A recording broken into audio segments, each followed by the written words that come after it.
بیوی ٹھیک رہے، گھر میں جھگڑا نہیں ہو، اور اگر ہو بھی تو کم سے کم وہ اپنے حق کو ادا کر دے، تاکہ کل قیامت کے میدان میں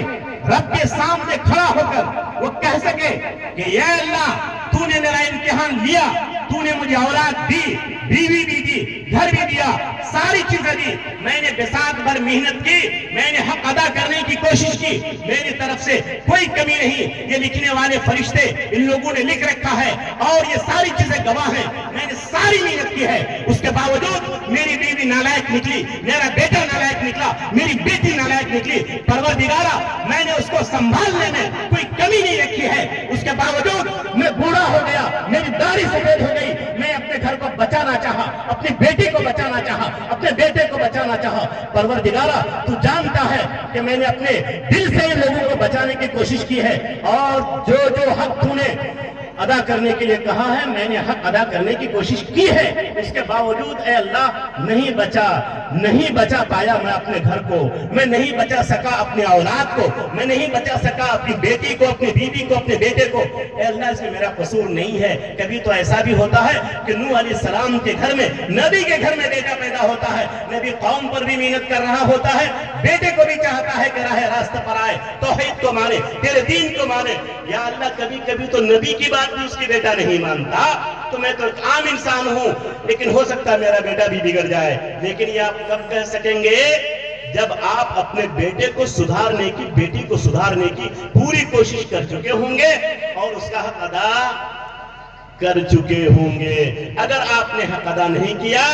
تو آپ اللہ کے سامنے اگر کہنا بھی چاہیں گے، اللہ آپ کے منہ کو لگام لگا دے گا، پھر آپ کے ہاتھ بولیں گے، آپ کے پیر بولیں گے، جس سرزمین میں آپ رہے ہیں وہاں کے درخت بولیں گے، وہاں کے ذرات بولیں گے، پوری ساری گواہیاں آپ کے خلاف جائیں گی، اور رب بھی کہے گا تو بڑا جھوٹا ہے، وہاں اپنے اولادوں کے ساتھ جھوٹ بولتا تھا، یہاں کہ تو میرے ساتھ جھوٹ بولتا ہے، جا تیرا ٹھکانہ جہنم ہے۔ تو دنیا میں بھی جہنم، زندگی جہنم سی ہو گئی آپ کی، مرنے کے بعد بھی جہنم۔ تو آئیے ہم شروع کرتے ہیں سب سے پہلے کہ ہم اگر یہ چاہتے ہیں کہ میرا بیٹا، میری بیٹی، میری اولاد نیک ہو، تو چند حقوق ہیں اس کے، چند حقوق ہیں، ان حق کو آپ ادا کریں، انشاءاللہ اگر آپ ادا کریں گے، اس کے باوجود بھی اگر گڑبڑی ہوتی ہے تو اللہ آپ کو نہیں پکڑے گا، اللہ تعالیٰ قیامت کے دن آپ کو جہنم میں نہیں داخل کرے گا، بلکہ اللہ آپ کو اجر عظیم عطا فرمائے گا۔ اس بندے نے واقعی محنت کی، لیکن اس کا بیٹا، اس کی بیٹی، اس کے گھر والے نالائق تھے جو راہ راستہ پر نہیں آئے۔ پہلا حق، اگر آپ چاہتے ہیں کہ آپ کا بیٹا، آپ کی بیٹی، آپ کی اولاد ٹھیک ہو، تو پہلا حق آپ کی اولاد کا آپ پر کیا ہے؟ اندازہ کر سکتے ہیں کچھ لوگ؟ ذرا بولیں، ہمارے چچا بولیے ذرا، کیا حق ہو سکتا ہے؟ اور یہ تقریر میری بوڑھوں کے لیے بھی ہے، نوجوانوں کے لیے بھی ہے، بچوں کے لیے بھی ہے، تینوں اسمات شامل۔ تھوڑا بتائیے مجھے آج کہ ایک بچے کا، مجھے تو معلوم ہے کہ ماں باپ کا حق بچے پر کیا ہے، آج میری تقریر تھوڑی الٹی سی ہے، مجھے معلوم ہے کہ باپ کے کیا حق ہیں، ماں کے کیا حقوق ہیں، یہ ہمیں معلوم ہے، آج میری تقریر الٹی ہے کہ ماں باپ پر بچے کا کیا حق ہے۔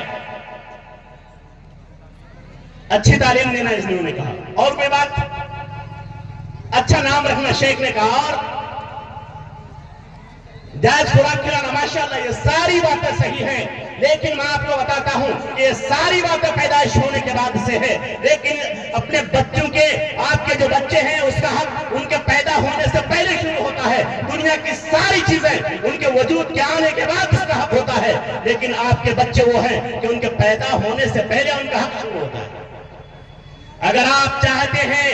اور یہ ساری چیزیں میں آپ کو آج دلائل کے روشنی میں، قرآن و حدیث کے نصوص کے روشنی میں بتانے کی کوشش کروں گا۔ پہلا حق بچے کا یہ ہے، اگر آپ چاہتے ہیں کہ آپ کا بیٹا، آپ کی بیٹی نیک ہو، صالح ہو، تو سب سے پہلا حق یہ ہے کہ آپ اپنی اولاد کو ایک نیک ماں عطا کریں۔ کیا کریں؟ آپ اپنے بچے کو، اپنے بیٹا کو، اپنی بیٹی کو ایک نیک ماں دیں۔ کیا دیں؟ ایک نیک ماں دیں۔ اب کیسے دیں گے؟ کیا دوسری شادی کر کے دیں گے آپ؟ نہیں، یہ بھی ٹھیک ہے، لیکن کیا دوسری شادی کر کے نیک ماں لا کے دیں گے؟ نہیں، پھر کیسے دیں گے آپ؟ نہیں، جب آپ کے دل میں یہ ہے کہ میں ایک گھر بسانے جا رہا ہوں، شادی کا وقت قریب آ چکا ہے، مجھے گھر بسانا ہے، رب کعبہ کی قسم، اگر آپ کی نیت میں یہ ہے کہ مجھے صرف اپنی جوانی کا جوش پورا کرنا ہے، اپنی جوانی صرف بتانی ہے، پھر بعد میں کیا ہوگا مجھے کوئی لینا دینا نہیں، میرے بچوں کا کیا ہوگا مجھے کوئی لینا دینا نہیں، کہ چاہو جس طرح میرے نوجوانوں تم شادی کرو، کچھ نہیں فرق پڑتا ہے، لیکن اگر آپ کے دل میں ذرہ برابر بھی یہ ہے کہ نہیں، اب جو میں شادی کروں گا، نیا گھر بسے گا اور ایک نئی زندگی کا آغاز ہوگا، ایک نئی نسل کا آغاز ہوگا، تو رب کعبہ کی قسم پھر آپ کو ایک ایک قدم پھونک پھونک کر اٹھانا ہوگا، ایک ایک قدم پھونک پھونک کر اٹھانا ہوگا کہ اب جب میری بیوی آئے گی، اس سے بچے پیدا ہوں گے، میری شادی ہوگی، اس سے بچے پیدا ہوں گے، بچے نوجوان ہوں گے، تو سماج کا کوئی انسان یہ نہ کہہ پائے کہ تمہارا باپ تو فلاں کی بیٹی کو بھگا کے لایا تھا، اس سے تو پیدا ہوا۔ کہاں آپ نے حق ادا کیا؟ کل کوئی یہ نہ کہہ سکے کہ عبد الکریم نے زید بکر تو بڑا اتراتا ہے، لیکن تمہارے باپ نے جو کل شادی کی ہے وہ تمام چیزوں کا کچا چٹھا میں جانتا ہوں تمہارے باپ نے کیوں شادی کی ہے۔ تو یقیناً اگر آپ اپنے بچوں کے حق میں خیر کا ہے، چاہتے ہیں کہ اس کا مستقبل روشن ہو، ان کا فیوچر بہت اچھا ہو، تو آپ کو سب سے پہلے ان بچوں کو، آپ چھوڑیے اپنی بیوی کو، ان بچوں کو ایک نیک ماں لا کے دیں۔ اور پیارے نبی صلی اللہ علیہ وسلم نے کیا کہا، اور یہ روایت بخاری میں، مسلم میں، ابن ماجہ میں، کئی حدیث کی روایت کتابوں میں موجود ہے، حتیٰ کہ مشکات جو پڑھاتے ہیں وہاں پر بھی موجود ہے، کتاب النکاح میں بہت ہی معروف ہے، الفاظ کے آگے پیچھے کے ساتھ وہ تمام علماء جانتے ہیں، آپ بھی جانتے ہیں کہ پیارے نبی جناب محمد رسول اللہ صلی اللہ علیہ وسلم نے فرمایا، تنکح المرأۃ لاربعین، عورتوں کی شادی 4 چیزوں کی بنیاد پر ہوتی ہے۔ میں کوئی چیز نہیں بتا رہا ہوں آج، بس صرف آپ کو اس سے مسئلہ نکال کے آپ کے بچے کو سیف کرنا چاہتا ہوں۔ پیارے نبی نے کیا فرمایا، تنکح المرأۃ لاربعین، عورتوں کی شادی 4 چیزوں کی بنیاد پر ہوتی ہے۔ لمالہا، پہلا سبب مالداری کی بنیاد پر،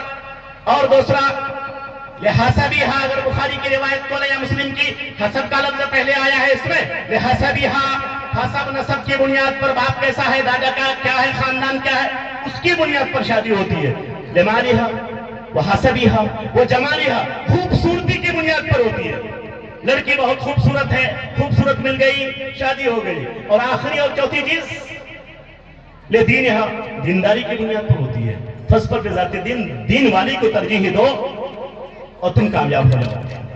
یہاں پر میں ایک خاص چیز آپ لوگوں کو بتانے جا رہا ہوں، ہو سکتا ہے کہ آپ نے اس سے پہلے سنی ہو، میں ریمائنڈ کر دیتا ہوں۔ بعینی، پیارے نبی صلی اللہ علیہ وسلم نے 1450 سال یا 1425 سال پہلے جو الفاظ کہے ہیں، بعینی آج بھی وہی موجود ہے، آج بھی وہی موجود ہے، اور اس وقت بھی انٹرنیشنل پیمانے پر جو تھا ریشو، آج بھی وہی ہے۔ یا تو شادی لڑکی کی اس کی دولت کی وجہ سے، یا باپ اچھے خاندان کا ہے اس کی وجہ سے، یا خوبصورتی کی وجہ سے، یا چوتھے نمبر میں دینداری کی وجہ سے۔ لیکن اللہ کے رسول کا حکم یہ ہے کہ تم کیا کرو، دیندار کو ترجیح دو۔ آپ نے دین والی کو چنا،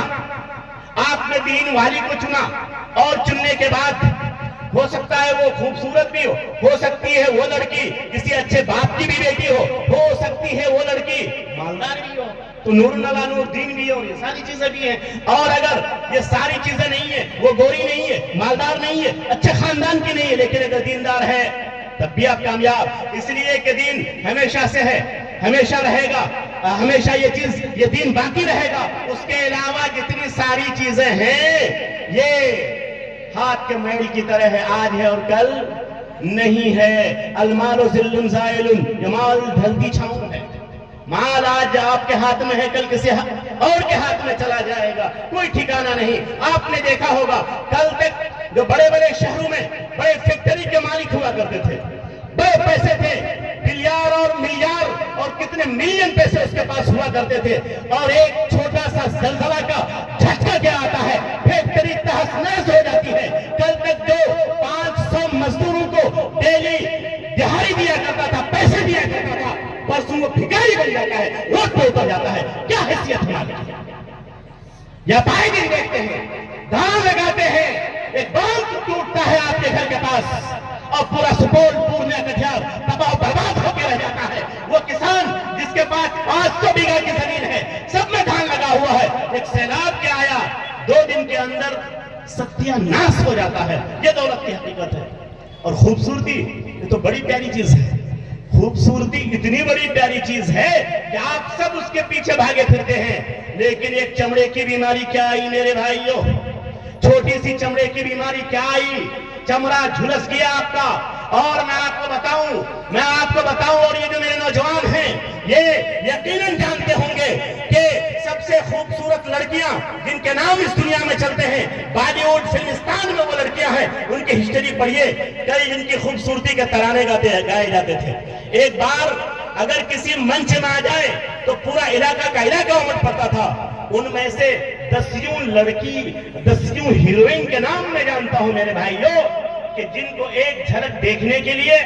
نوجوان دوڑ کر کے جاتے تھے۔ ان کا حال یہ ہے، ان کی حالت یہ ہے کہ اس کا رنگ کالا پڑ چکا ہے، اس کا یہ پیر سکڑ چکا ہے،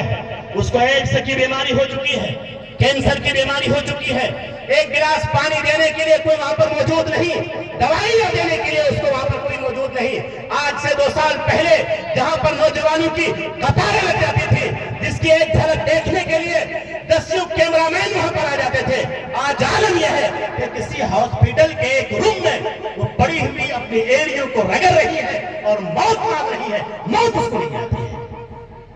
یہ خوبصورتی ہے، یہ اس کی سچائی ہے، یہ اس کی حقیقت ہے۔ اس لیے پیارے نبی نے کہا کہ اے میرے ماننے والوں، رنگ روپ کے پیچھے مت جاؤ، یہ بھی باقی رہنے والا نہیں۔ اے میرے ماننے والوں، حسب و نسب کے پیچھے مت جاؤ، وہ نہیں تو تمہارے سماج میں کسی کا بہت بڑا اونچا نام رہتا ہے، اس کا بیٹا، اس کی بیٹی چھوٹا سا گناہ کرتی ہے، بیٹی چھوٹا سا گناہ کرتی ہے، بیٹا چھوٹا سا گناہ کرتا ہے، اور آنے واحد میں اس کی ناک کٹ جاتی ہے، اس کی عزت ملیا نیچ کرتی ہے۔ اسی لیے حسب و نسب کے پیچھے بھی مت بھاگو۔ اور کیا، اور کہا پیارے نبی صلی اللہ علیہ وسلم نے، مال بھی نہیں رہنے والا ہے، جیسا کہ میں نے ابھی آپ کو بتایا۔ پھر باقی کیا رہے گا؟ اگر انسان کے پاس دین ہے تو غریب ہے تب بھی دین ہے، امیر ہے تب بھی دین ہے، کالا ہے تب بھی دین ہے، گورا ہے تب بھی دین ہے۔ اسی طرح سے لڑکیاں کالی ہے تب بھی دین ہے، غریب باپ کی بیٹی ہے تب بھی دین ہے، امیر باپ کی بیٹی ہے تب بھی دین ہے، سید کی بیٹی ہے تب بھی دین ہے، کسی مغل پٹھان کی بیٹی ہے تب بھی دیندار ہے۔ ایک چیز میں اور بتاتا ہوں آپ کو آج۔ پیارے نبی صلی اللہ علیہ وسلم نے کہا عورتوں کی شادی ان 4 چیزوں کی بنیاد پر ہوتی ہے۔ میں آپ کو بتاؤں آج کہ عورتوں کی شادی 4 چیزوں کی بنیاد پر اس وقت بھی ہوتی تھی، آج بھی ہوگی، قیامت تک ہوتی رہے گی۔ اسباب کو آپ سنیے اب دوسرے لب و لہجے میں۔ وہ یہ ہے کہ دنیا میں یہ قوم اس وقت بھی تھی اور آج بھی ہے جو اس وقت بھی دولت کی سب سے زیادہ پجاری قوم تھی اور آج بھی ہے، اس کا نام ہے غاصب اسرائیل۔ جن لوگوں نے فلسطین کی سرزمین پر لاشوں کا انبار لگا دیا ہے، مسلمان بچے بیٹیوں کا اس کو تہس نہس کر دیا ہے، گھروں کو اجاڑ دیا ہے، بیت المقدس پہ روز حملے کر رہا ہے۔ آپ میں سے ہر کوئی جانتے ہیں کہ غزہ کا حال کیا ہے، فلسطین کا حال کیا ہے، اس پر یہودیوں نے قبضہ کر رکھا ہے۔ ان یہودیوں کی یہ تاریخ ہے کہ یہ مال و دولت کے لیے اپنی سگی ماں کا بھی قتل کرتے ہیں، اس مال و دولت کے لیے یہ اپنے نبیوں کا بھی قتل کرتے ہیں، اس مال و دولت کے لیے وہ پوری انسانیت کا قتل کرتے ہیں۔ یہ کل بھی قتل کیا کرتے تھے اور آج بھی کیا کرتے ہیں۔ تو یہ یہودی، یہ اسرائیلی، یہ جو شادیاں کرتے ہیں، یہ شادیاں کرتے ہیں کس کی بنیاد پر؟ کس لڑکی کے پاس مال ہے اسی یہودی لڑکی سے شادی کرتے ہیں۔ کیا سمجھا آپ نے؟ یہودی جو اسرائیل جس کو آپ کہتے ہیں، فلسطین کے پاس جو لوگ ہیں، تو وہ اپنے بیٹے بیٹیوں کی شادی یا خود اپنی شادی کس کی بنیاد پر کرتے ہیں؟ لمالہا، مالداری کی بنیاد پر کرتے ہیں۔ لڑکی کے پاس مال ہے تو شادی کریں گے، مال نہیں ہو تو شادی نہیں کریں گے۔ دنیا میں ایک اور قوم ہے، دنیا میں ایک اور قوم ہے، اور دنیا میں اس کی آبادی 70% یا 60% پلس ہے، بہت زیادہ ہے تعداد کے اعتبار سے۔ آپ جانتے ہیں کون سی قوم ہو؟ پڑھے لکھے لوگوں میں بتاؤ آپ،